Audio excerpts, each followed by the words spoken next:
Inspiring interviews with today's top landlords. This is the Rental Income Podcast. And now, Dan Lane. Brian, you've got a really interesting strategy. Can you tell me what you're doing with your rentals? So what we'll do is we'll identify a property that's a traditional single-family row home, and we will deconstruct it, we'll full gut renovate it, break it down to the four walls, and reframe it as a co-living property. And when we do this, we do a series of, we'll call it kitchen flips and reorganization of the interior of that property. But what we're ultimately aiming to do is create 3 master suites, 3 one bed, one bath with the bathroom is private. It can only be accessed through that bedroom, master suites in that property. And when we do that, we can take the rent from, around $1,250, $1,300 a month for that single family property to $750 per co-living unit, which would increase that rent from $1,250 to around $2,250 a month. So we're adding, roughly $1,000 a month in cash flow per property to these assets. Increasing rent $1,000 a month is a pretty significant amount of money, and it sounds like Brian has done this multiple times. So on the show today, we're going to figure out exactly what's involved in doing these rehabs, exactly how he's managing everything, and how everything's working out for him. Joining us on the show today from Philadelphia is Brian Grimes. We'll take a really quick break to thank our sponsors. We'll come right back and we'll talk to Brian. Do you have a number in mind for a certain monthly cash flow that you want to get to? Or maybe it's a certain net worth that you want to build to. Whatever your goal is, you don't need to figure out how to get there on your own.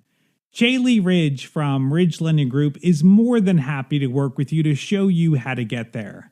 Jaylee is a longtime rental property investor, and she's also helped thousands of investors, both brand new and experienced, finance their rental portfolios.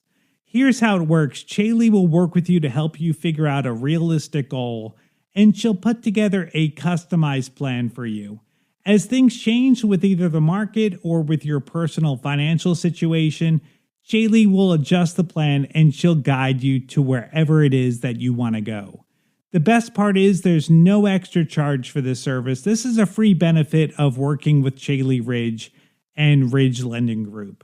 If you want to find out more or you're ready to get started today, reach out to Jaylee at ridgelendinggroup.com. That's RIDGE lendinggroup.com. NMLS 42056.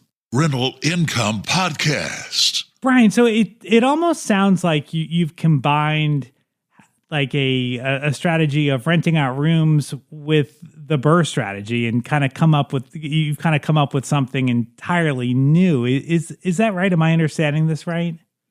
Definitely. I mean, I think it's a unique strategy, especially when it comes to the C class. Co-living, I've seen kind of all over the country. It's definitely a new strategy, a subsector, I'll call, of the BRRRR strategy that people are just becoming aware of and starting to tap into because it's so profitable.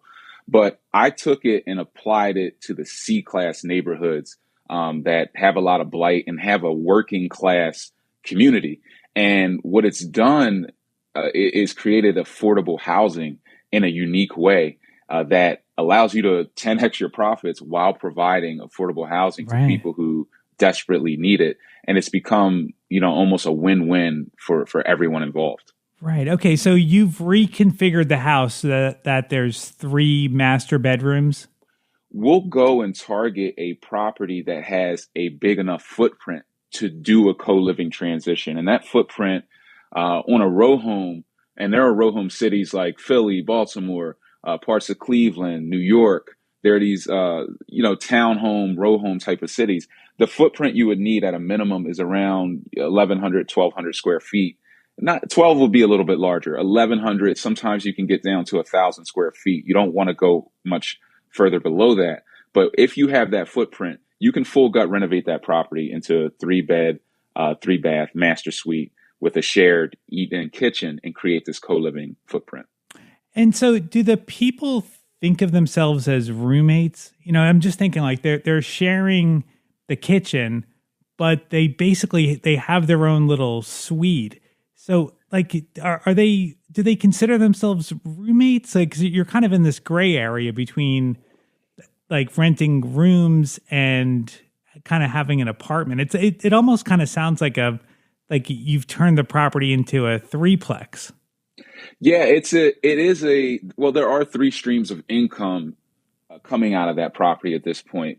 But there is an education process, right? Just like some people listening now may be just hearing about this co-living strategy. The people who are potential tenants and who are coming and viewing the property, they're just hearing about this too. They've never been exposed to it. And you find that some people just love the concept and they love the fact that it's going to be affordable for them. They can build this around their budget. If they're driving Uber and making $2,500 a month, and they can get their own space with a private bathroom, combo washer dryer in that bathroom where they can wash and handle their clothes. They got AC that they control with a mini split system. And a lot of millennials and Gen Zers, they don't cook anyway. So they're not necessarily as concerned about, a kitchen or a dining room.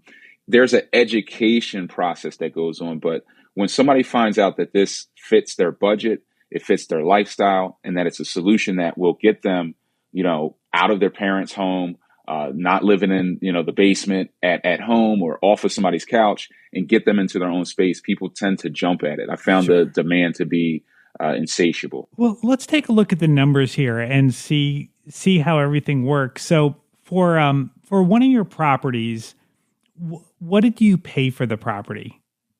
So I'll traditionally buy a shell for around $30,000 in some of these major cities like Philly, Baltimore. I can go in and locate shells for around $30,000. Okay. And then, I'm imagining that you probably have a pretty big rehab budget. Like, what does it cost to actually build out the unit? It's definitely going to cost somewhere around $110,000. Okay. Now, with that being the case, there's also, fluctuations at time with labor cost or materials. People know at the moment that we're speaking, lumber prices have been up and down, hundreds of percent. Sure. Over the course of months, but around 110. Okay, so you're all in at 140 with the 30,000 purchase, 110 rehab. How do you finance that 140? I like to use hard money lenders or bridge lenders at time. I have relationships with portfolio lenders as well, but it's my philosophy that you can't have enough lenders in your arsenal, because at times some lenders might close shop randomly. They might say, hey, you're at the end of our credit limit. We can't do more deals. So if you want to grow and expand, you want to have as many relationships as possible. But for a deal like this, I would leverage a hard money lender. And I leverage lenders that will actually lend you 100% of the money to acquire and rehab the property. Okay. So you're buying this then with none of your own money. And then once the property is fixed up, like, what did this property appraise for? Around $250,000. $250,000. Okay. Wow. All right. So then once it's fixed up, then do you refi with a traditional lender and put just a regular 30-year fixed mortgage on there? Exactly. Okay. We want to go with the fix, especially with rates fluctuating now. Okay. So then if everything goes right, then you really shouldn't have any of your own money in this deal. Yeah, I call it getting paid to build. I mean, I'm typically targeting from a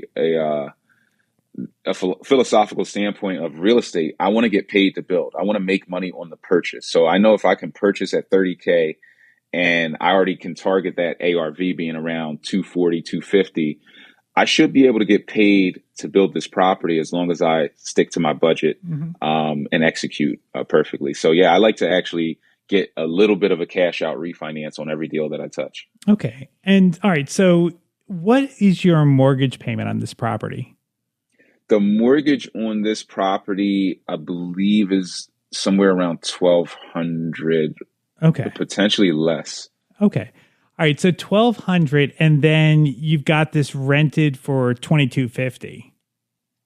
Yes. Right. Exactly. Okay. So you've got $1,000 cash flow there. Now, Do you set money aside for repairs, or do you just deal with that as it comes up? Well, from my experience, because I do these full gut renovations, and my team, we've done hundreds of deals together. We try to eliminate all variables. I know a lot of birth strategy enthusiasts. They deal with a lot of maintenance calls and issues because they're not necessarily full gut renovating these properties. And when you take over any existing property that you haven't dug deep into, there are going to be a number of issues that you can't see at the surface level.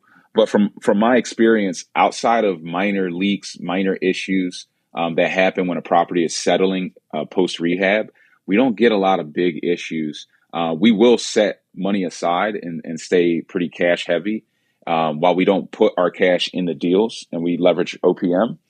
We try to stay pretty cash heavy for rainy days, but there aren't as many issues in terms of deferred maintenance as you would deal with just taking over an existing property or putting down 10, 20%, not doing that full gut. One of my biggest expenses on my rentals is turnover. That when someone leaves, I might have to get the property painted or there's things to fix.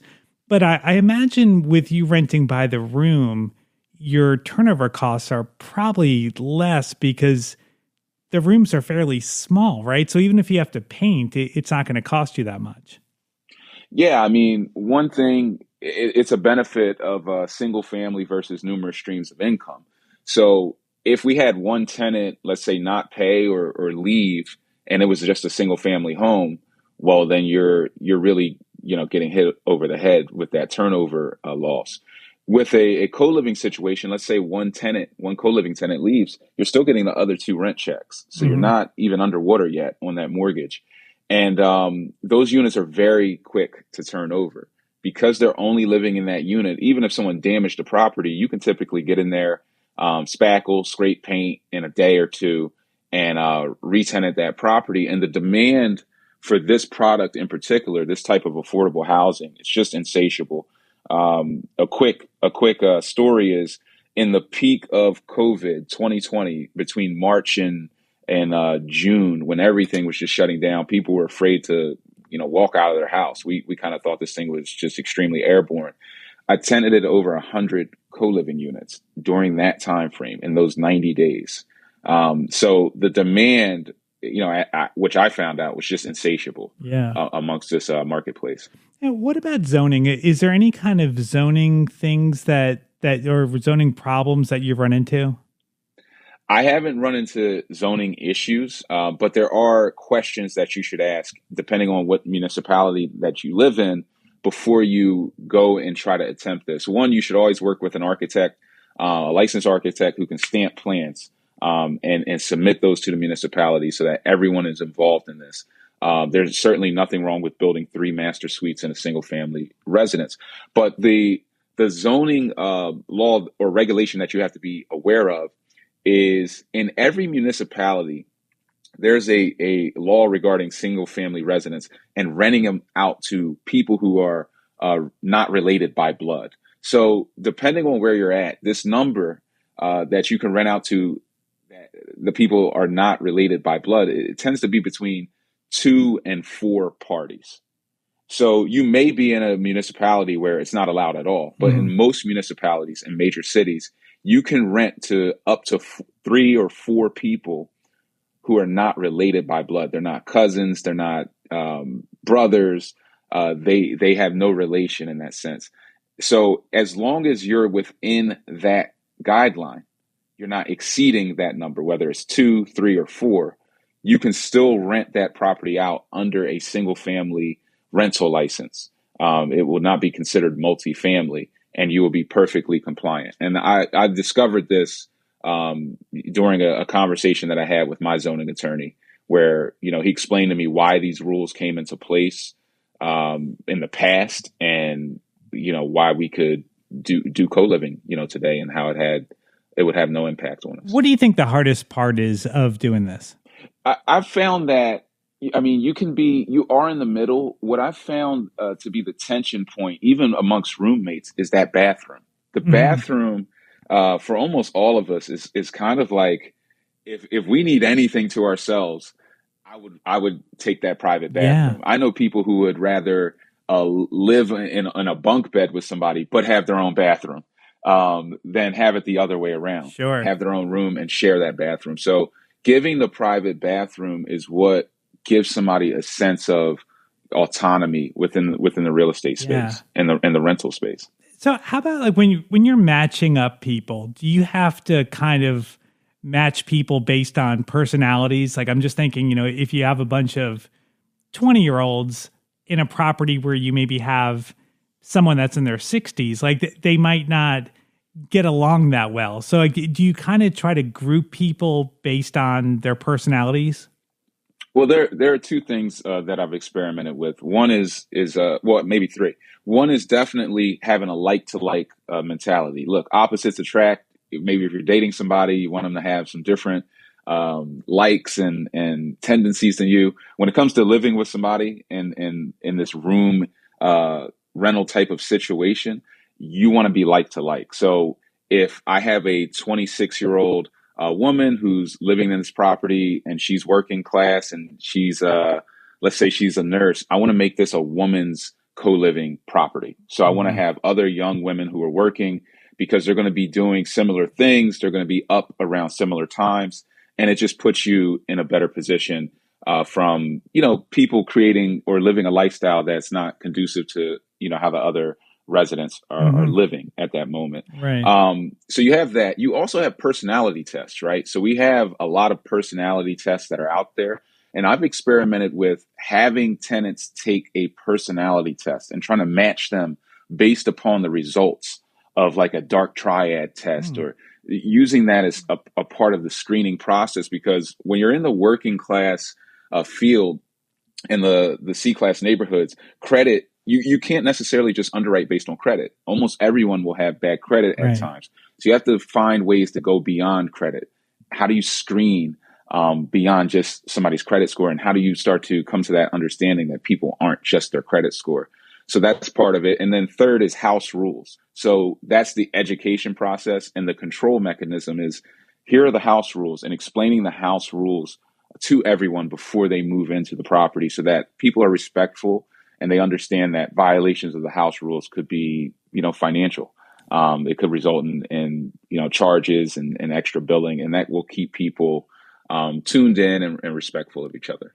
Is there a lot more work for you managing properties this way versus just putting a family in there where, if you have a traditional tenant, there's really not much for you to do as the landlord. But when you have three people and maybe no one feels like they're totally in charge, do they bring you in? Like, do you ever have to be like the referee if there's a problem with dishes or some other issue?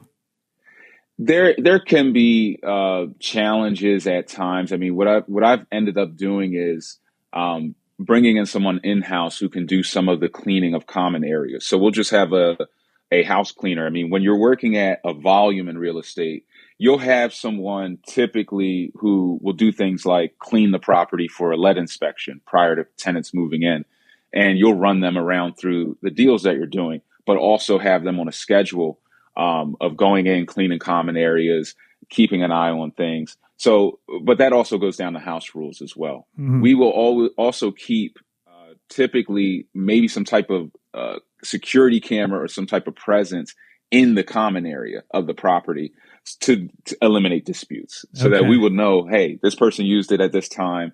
It can eliminate a lot of drama Sure. with having that type of visibility. So I believe a lot in technology. I think if you're around today and, this day and time, if you're not leveraging technology in real estate, you're really missing it, because you have to think, Absolutely. what did people do in 1980, so and so, or 1990, where you didn't have your smartphone, you couldn't put up these types of cameras, you didn't have this technology. Why would you invest like it's 1980 Yeah. when we're living Right. today? You have to leverage the technology to get ahead. Yeah. I think that's great. Well, now what about utilities? How do you split the utilities? The utilities at times I will take on. I mean, we will use just a basic rubs system, and that's kind of the traditional way that if you had a larger multifamily property that had let's say one water line coming in or just common use of the utilities, you would split the utilities based upon occupancy. So let's say one co-living unit had two adults and the other one had a single adult, the other one had a single adult. The unit with two adults would have a higher portion of the bill because there are two people in there versus the unit with one. So we would just split it based upon the RUB system, which is traditionally used, but we would pay the utilities directly and then split the billing with the payment system that we would use for the tenants. So just a basic logic-based splitting of the utilities, yeah. And then does that create a lot of work for you where you're tracing or you're chasing people down over trying to get the $75 utility payment? Like, does that add more work for you? I view everything as a matter of scale. So to me, it's no more work than managing a duplex or a triplex. Okay. When you're doing a handful of deals, it may feel like more work, but there's also that more cash flow. So I would assume it would be relative. If you had one property that was a regular single family home and maybe it made you $300 per door. So you go out and you get three of those properties. Now you have three properties that anything could happen. A tree could fall down, hit one of these houses. There could be a break-in. There could be a fire. If I condense that into one co-living property and I'm getting $1,000 per co-living property versus $300 per traditional single family, you would have to do the math. To some degree, pound for pound, it can be less management as long as you're doing the right tenant screening and putting the right people in the property. Right. So it really, to me, comes down to picking good people. And as you get better at picking winners, you will have less and less headache and just an easier time. If anybody is interested in following Brian on social media, I've got a link to all of his information on my website. You can find it at rentalincomepodcast.com/episode 395. If Brian inspired you and you're ready to buy your first rental property or you want to add to your portfolio, the lender that I recommend is our sponsor today. It's Chaley Ridge from Ridge Lending Group. Chaley is a nationwide lender and her specialty is helping investors finance rental properties. She has a ton of different loan programs and she can find something customized to you for your situation.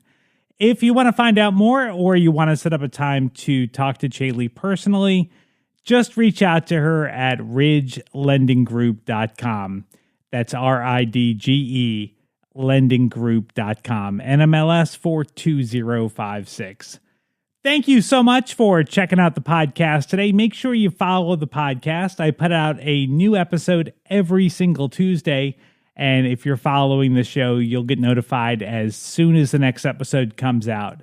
My name is Dan Lane, and this has been the Rental Income Podcast.